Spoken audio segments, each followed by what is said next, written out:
A Day in a Life na isang gym rat na part ng media team, part 2. O ayan, nag-respond na lang kami. Akala kasi nung iba hindi ako gumamit ng transpo papunta dito. May nagbigay pa ng challenge, lakarin ko daw simula Vallejo hanggang Golden. Ayoko niyan, ang layo niyan, nakakapagod yan. Tapos ako lang mag-isa. Anyways, full movements pala yung buhat natin ngayon. Pero bago yan, nagkaroon lang muna kami ng quick photoshoot for public material. Si Chris Ibarra nga pala yung subject ko dyan.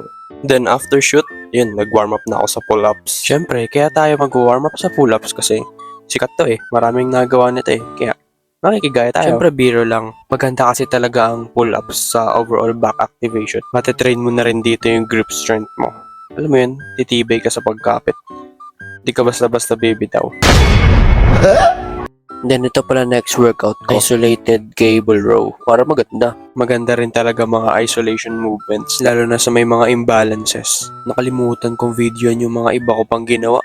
Panay kasi kami kwentuhan. Pag rest period, walang topic. Pero pag pagsaset na, dun nalalabas. Alam ko pagtapos ito, nag-bicep na ako eh. Oo, tama.